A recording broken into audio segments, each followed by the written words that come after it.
Shabbat Shalom. 2 points of memory. One is the early years of my experiences in rabbinical school when I was giving my first sermons. And I remember standing there and trying to sound like my father. It didn't go very well. I watched the video afterwards, the recording that was actually on a VHS tape back in the day, and it was very disjointed, and I could tell I wasn't comfortable. And I said, why am I trying to sound like my dad? And the next sermon, I'm like, you know what, let me just find my voice. And then some of you have probably heard me even tell this. The next sermon I gave, I watched the video, and I realized I sound a lot like my dad. That was one of those incredible moments transcending time and space. The other is why I share that story with you. Because my dad actually shared his sermon with me that he wrote on September 12th, 2001. It's the 20th anniversary of September 11th, 2001. And I debated and went back and forth of reading his sermon or not reading his sermon. It's really pretty incredible, and it captures so much of our experience in so many different levels on that day and the days that followed.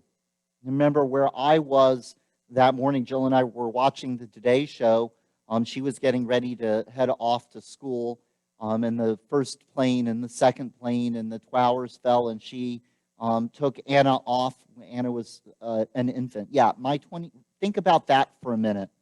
My child, who is 20 years old in her third year of college, and she was an infant, not even 6 months old. The kids graduating high school now were born after September 11th, 2001. And so as we celebrate this anniversary, realize that is part of it. That is part of what impacts how our society and culture, how we remember and how we honor and how we act. So many of us remember that morning, just watching it on TV. I remember going to HUC, getting in my car after watching some of the coverage. I had classes, and I show up, and school had been canceled because they were worried. No one knew what to expect. And then being glued to the TV. That horrific fact that human beings, using the utmost of senseless hatred and brutal violence, hijacked airplanes, airliners, people going to work, to vacation, to visit family. I was just reading earlier this evening of a flight attendant who happened to be on one of the airplanes. She was the first one to call and say there's a problem on one of these airplanes, and she was going to a vacation in Hawaii. And her family is still shattered. And those terrorists used those planes to destroy so much. I cannot capture in words, whether I read my father's sermon, whether I wrote my own, the horror of September 11th, of that violence, of that hatred, of all of the brokenness. The people on the planes, the people in those buildings, those first responders, and everybody who works so hard to take care of so many people, the people who's lost parents and children, spouses, loved ones. So on this anniversary first, we stop and we take a moment of silence. That silence of Aaron in Leviticus, Vayadom Aharon, when he hears the death of his 2 sons, and he just stops. And so here, on this night, September 10th, 20 years later, we stop, we remember where we were, we think about and send some ruach and koach to all of those who are feeling the pain of those memories.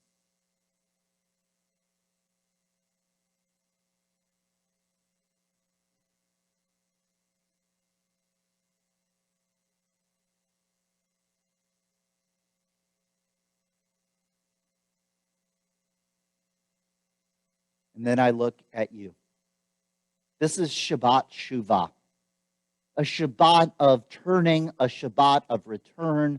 We just had Rosh Hashanah, the beginning of a new year full of promise. We are heading to Yom Kippur because we are in this heightened time of incredible pressure to say, wait a second, how have I made mistakes in the past year? What have I done that has hurt people, has hurt the world, has damaged my connection with the divine? What are the repairs I need to do? What are the apologies I need to offer to get ourselves moving in the right direction?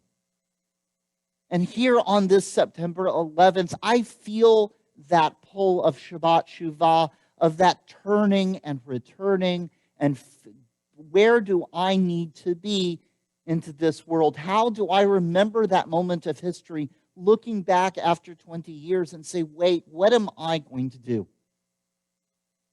And I share with you two completely different approaches. Because we are all different.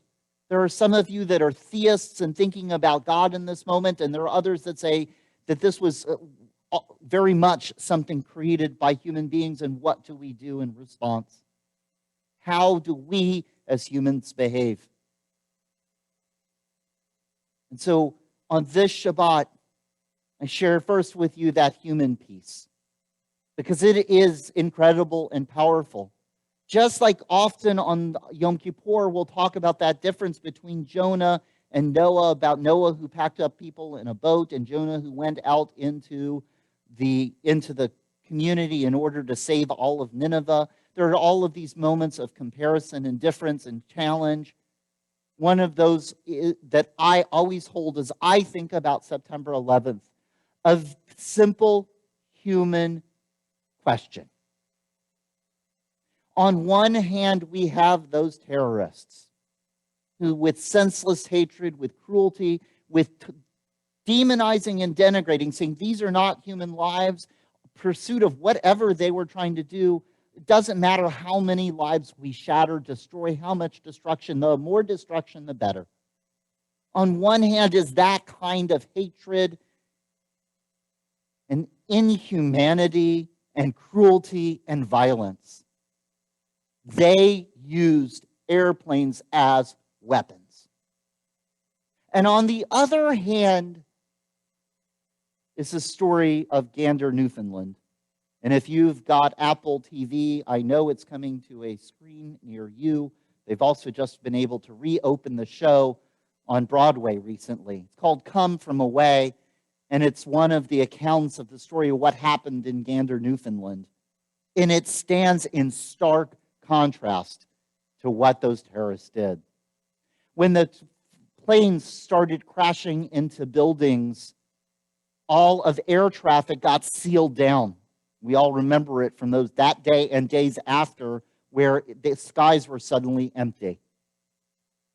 If there were planes going from Europe to the United States, they were not allowed to come into American airspace.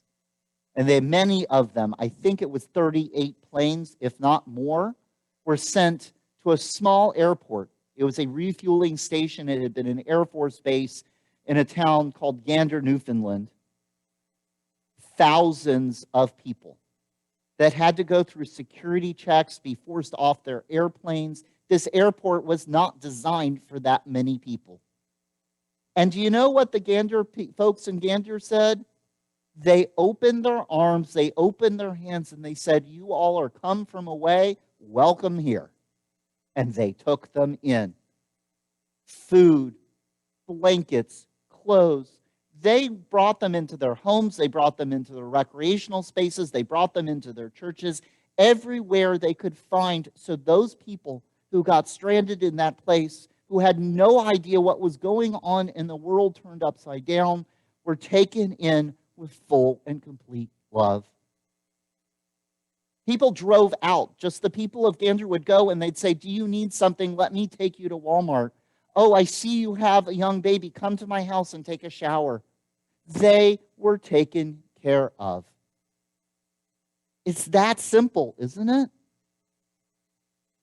Do we want that Yetzer Hara that caused that destruction, or that Yetzer HaTov, that good inclination that saw those people off of those airplanes and said, let me help you? That's our Shabbat Shuva.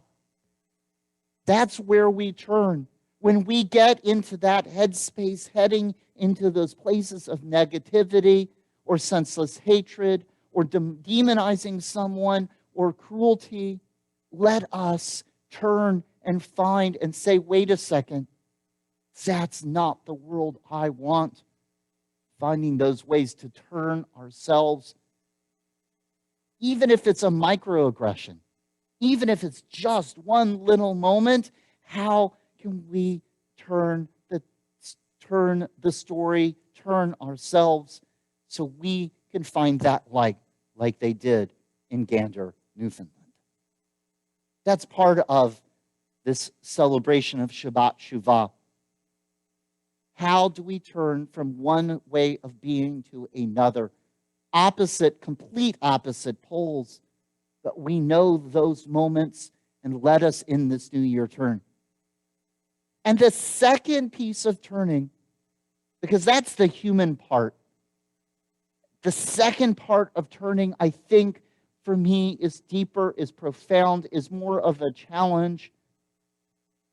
Because the second part of turning, very simply, is how I turn towards God.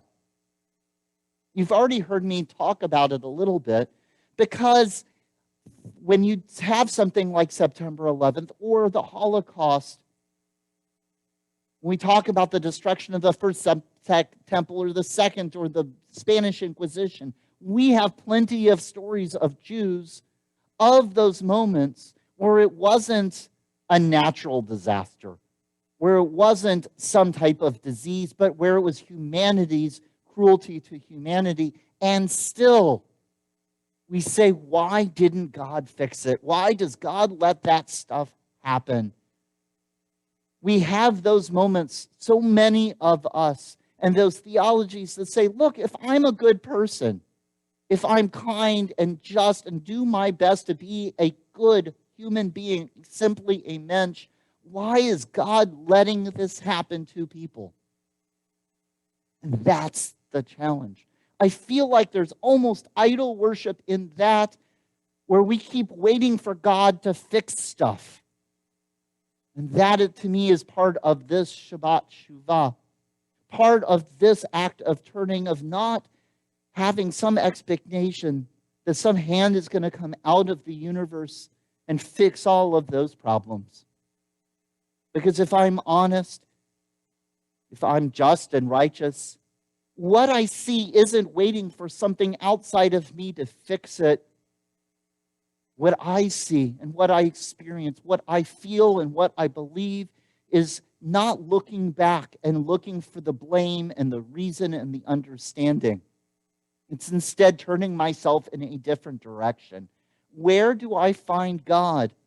Where do I find that connection with the transcendent and divine, in that way that I can reach out to heal people and take care of people?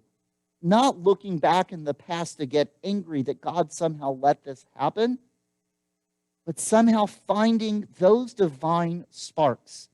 Isaac Luria talked about vessels that are shattered and broken, and finding the sparks of holiness in the universe.